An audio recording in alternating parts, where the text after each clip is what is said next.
Most people think fear is loud, a scream, a chase, a gunshot in the dark. But real fear is quiet. It's the moment your brain whispers, "That shouldn't be possible." I'm changing names and a couple details because the person who told me this still swears it happened. And because when he told me, his hands wouldn't stop shaking. I'll call him Caleb.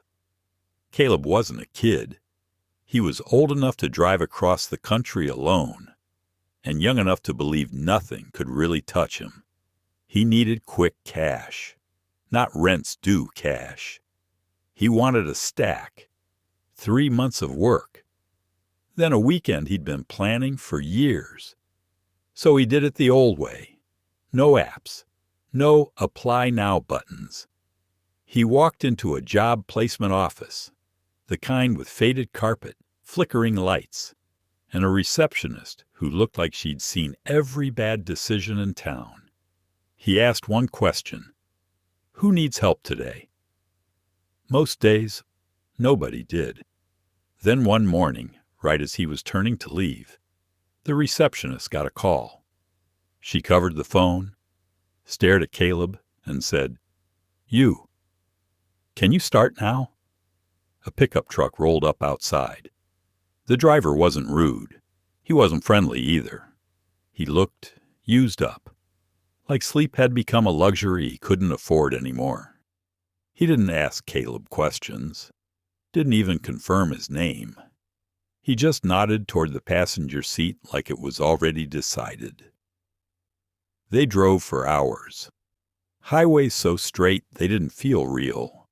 Towns that got smaller and quieter until the world started sounding like wind and tires. That's when Caleb noticed the signs. At first, normal warnings, then, no hitchhiking. If a vehicle is stopped and someone waves you down, do not assist. Call it in. Keep driving. If you see children on a roadside, do not stop. And one sign that didn't read like advice. It read like experience.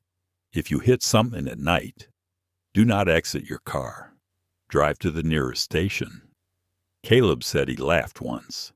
Then he didn't laugh again, because the signs were old, sun-faded, permanent, like someone had been trying to teach people this lesson for a long time. Then the lights appeared in his mirror. A patrol vehicle, not a city cop, a rural deputy, the kind that belongs to dirt roads and bad endings. The deputy pulled him over. Caleb rolled down the window, smiling too hard, trying to look harmless. The deputy didn't smile. He walked around the car slowly, checking the plates, peering into the back seat, like he was looking for something that wasn't supposed to be there. Then he asked for Caleb's license. Caleb handed it over. The deputy stared at it too long, then looked up and said, "You're not from around here." Caleb told him the truth. 3 months, farm work, quick cash. The deputy's face shifted, just a millimeter. "Which farm?" Caleb showed him the printed directions. A name on the page, Bill. The deputy nodded. "Oh, Bill." And then, like someone flipped a switch, the deputy smiled. Caleb felt relief hit his chest. The deputy said, casual as weather, "Follow me to the station real quick. I've got some stuff for Bill. Flyers, packages. He hasn't been in a town in a while." Caleb should have said no, but when a uniform tells you to follow, you follow. The station was small, quiet, a building that felt like it closed early and stayed closed. Caleb sat in the lobby while the deputy went into the back. To kill time, Caleb looked at the bulletin boards, lost dog, storm warnings, fire safety. Then he saw the wall, faces, dozens of them, some recent, some old, different ages, different years. Above them, one word in block letters, missing. Caleb said he stood there and forgot to blink, because it didn't look like a few bad cases. It looked like a pattern. A hand landed on his shoulder. Caleb flinched so hard he tasted metal. The deputy chuckled like it was funny. "Yeah," he said, glancing at the wall. "People disappear out here." Then he started talking, like he was explaining how rain works. Big land, small department, not enough people. And then he said something Caleb never forgot. "Don't hitchhike. Don't pick anyone up. Don't stop for strangers." A pause. "And if someone offers you kindness for no reason..." He leaned closer. "Don't get pulled in." The deputy handed him a stack of packages for Bill and said, "Keep your head down." By the time Caleb reached the farm road, the sun was dying. A wooden sign, "Bill's Farm, private land." Then a dirt road that cut through endless fields. Caleb drove 10 minutes, 15, 20, just crops on both sides, and the feeling the sky was watching. Finally, the farmhouse appeared. Not a shack. A large home. Outbuildings, fences. A man stepped out to greet him. Older, solid build. And he wasn't alone. A dog on a leash, and a rifle resting in his arm like it belonged there. Not aimed, just present. The man smiled. "You must be the new guy," he said. This was Bill. And here's what messed with Caleb the most. Bill was kind, warm, patient. He offered food, told Caleb to shower, sleep, rest. Caleb handed him the deputy's packages. Bill took them, barely reacted, just nodded and let him inside. Upstairs, Caleb got a room. He ate dinner and met the other workers, 3 men, Javier, Mateo, Luis, quiet, polite, tired in a way that didn't match farm work, normal enough to almost feel safe. And for a while, everything felt normal. Work started early, ended mid-afternoon. Pay was good. Caleb said he started relaxing. Then the doubt returned, because the deputy had described Bill as a volatile drunk. But this Bill didn't drink, didn't rage, didn't even raise his voice. So Caleb had one thought he couldn't shake. If the deputy was wrong, why did that missing wall exist? And if the deputy was right, who was Caleb sleeping under the same roof with? 2 months in, the deputy came back. Same patrol car, another officer with him. The deputy greeted Caleb like an old friend. "Bill home?" he asked. Caleb said he thought Bill was near the back shed. The deputy walked toward the buildings. The second officer stayed near Caleb, touching tools, scanning the dirt, like he was reading invisible ink. A few minutes later, the deputy returned. "Oh," laughing. Walking with Javier, Mateo, and Luis like they were buddies.